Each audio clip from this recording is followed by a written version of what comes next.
As of the last closing bell before the Thanksgiving market pause, Beyond Meat Inc., NASDAQ BYND, sits exactly at 1.02 USD.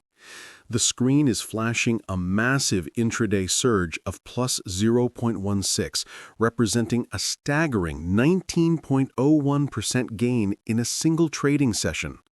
If you are looking at this chart and feeling a rush of adrenaline, you are not alone, but you need to pause and look closer. While the markets are currently closed for the holiday, this specific price point of 1.02 USD is not just a number. It is a tactical line in the sand that separates survival from a potential delisting nightmare. Expectation might tell you that a 19% jump is a sign of a fundamental turnaround or a sudden explosion in demand for plant-based burgers.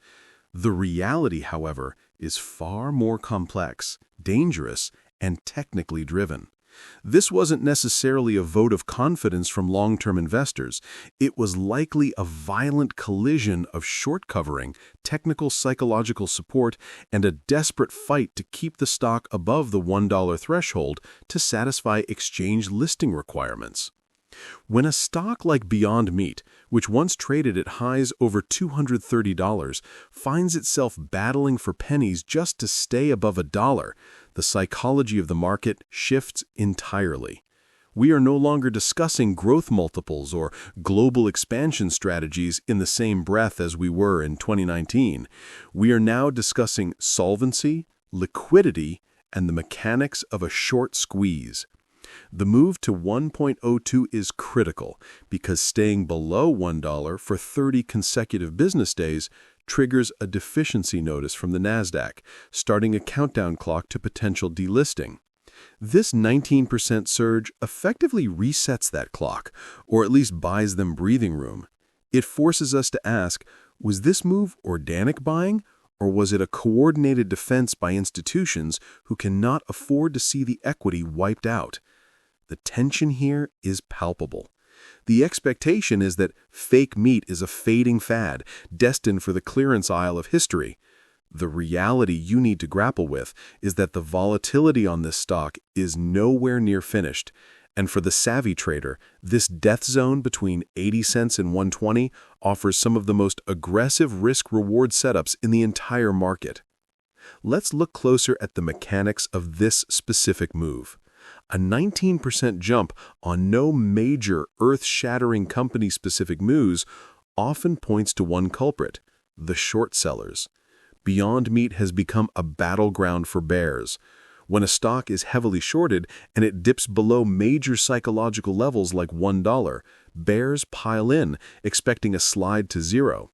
However, when the price refuses to break down and instead ticks up, those same bears are forced to cover their positions to lock in profits or limit losses. This creates a feedback loop. Buying begets more buying. The volume we saw pushing this to 1.02 USD suggests that a significant number of traders were caught offside heading into the holiday weekend and were forced to liquidate their bearish bets. This is not the same as a fundamental investor buying shares because they love the new recipe of the Beyond Sausage. This is mechanical buying, and understanding the difference is key to not becoming a bag holder if the momentum reverses next week. Now consider the broader sentiment. If you browse through the retail investment forums or scroll through the ticker discussions on financial social media, the atmosphere is a mix of extreme despair and wild speculative hope. You have investors who bought in at $50, $100, or even higher, who are now sitting on losses exceeding 90%. For them, a move from 86 cents to 102 is meaningless in terms of portfolio recovery, but it is everything in terms of hope. It signals that the company is not dead yet. On the flip side, you have the aggressive day traders who see this volatility as a playground. They don't care about the long-term viability of pea protein. They care about the daily range. The clash between these two groups, the trapped long-term holders and the mercenary short-term traders, creates the erratic price action you are seeing right now. Comment below with your honest position. Are you currently holding BYND shares from much higher prices, or did you enter recently to play this volatility? Do you believe the brand can actually survive the next 24 months? We must address the elephant in the room: short interest. Beyond Meat is consistently one of the most shorted stocks on the market. In recent reporting periods, short interest has hovered anywhere from 30 to over 40% of the available float. This is exceptionally high. When short interest is this elevated, the stock acts like a coiled spring. Any piece of positive news, a new partnership, or even just a macro market rally can trigger a squeeze where the stock explodes upward, not because of value, but because there are simply not enough shares available for short sellers to buy back to close their loans. For you as an investor, this means you need to watch the cost to borrow fees. When these fees spike, it indicates that shares are becoming hard to locate, meaning the pressure on shorts is increasing. If you see the stock price rising while volume increases and you know the short interest is high, you are looking at the anatomy of a squeeze. However, you must be careful. A short squeeze is a temporary event. It is a technical dislocation, not a business model. Many retail investors mistake a squeeze for a recovery, buy at the top of the spike, and are left holding the bag when the shorts re-enter at higher prices and drive it back down. If you are playing this long, you are betting that the shorts are wrong about the company's eventual bankruptcy. If you are playing this short, you are betting that the 1.02 price is just a temporary blip on the road to zero. Let's shift gears to the fundamental reality of the company, stripping away the stock price mechanics. What does Beyond Meat actually look like as a business today? The expectation in 2019 was that plant-based meat would replace beef in the same way electric vehicles are replacing internal combustion engines. The reality in 2024 and 2025 has been a harsh wake-up call.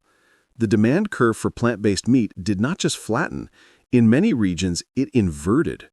The early adopters tried it, but the mass market did not convert. The issues were threefold: price, taste, and health perception. Financially, the company has been burning cash at an alarming rate. They have been forced to cut costs aggressively, laying off staff and reducing their manufacturing footprint to align with lower demand.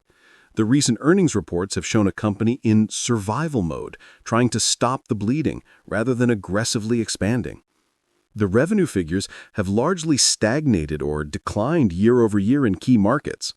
The partnership with McDonald's for the McPlant burger, which was supposed to be the golden ticket to mass adoption, largely fizzled out in the United States, relegated to a niche test rather than a menu staple. This failure was a significant blow to the narrative that plant-based meat was ready for the mainstream fast food consumer. Furthermore, the macroeconomic environment has been brutal for Beyond Meat. Inflation has hit the grocery aisle hard. When consumers are squeezed by high prices, they tend to trade down to cheaper proteins. Real ground beef, chicken, and pork are often significantly cheaper per pound than Beyond Meat's products. In an inflationary environment, paying a premium for a fake product is a luxury many families cut first. Additionally, the health halo that originally surrounded the brand has slipped. Critics and competitors have successfully highlighted the ultra-processed nature of plant-based meats, questioning whether a burger made of 20 different industrial ingredients is actually healthier than a simple beef patty. This shift in the health narrative has alienated the very demographic, health-conscious millennials, that the company relies on. However, it is not all doom and gloom, which is why the stock isn't at zero. The company recently engaged in a significant restructuring of its balance sheet. They exchanged a massive chunk of their convertible debt for equity. While this diluted existing shareholders, meaning your slice of the pie got smaller, it was a necessary move to avoid immediate insolvency. By reducing their debt load, they pushed back the timeline of a potential bankruptcy. This kicking the can down the road gives them a runway to try and figure out a profitable business model. They are launching new iterations of their products, the Beyond 4 platform, which uses avocado oil and claims to be healthier and tastier. The bull case relies entirely on this new product line stabilizing revenue and the company shrinking itself enough to become profitable at a smaller scale. There is also the potential for an acquisition. At a market capitalization that has shrunk to this size, fluctuating around the $500 million mark or less depending on the day's action, Beyond Meat possesses a global brand name that is worth much more than its current cash flow. A major legacy food conglomerate, think Tyson, Nestle, or Kraft Heinz, could theoretically swoop in and buy the brand for pennies on the dollar relative to its peak value. They could strip out the expensive overhead, plug the products into their massive distribution networks, and run it as a profitable niche portfolio brand. This buyout option provides a theoretical floor for the stock price. Speculation about a takeover often drives sudden spikes in price as traders bet on a premium exit. Looking forward,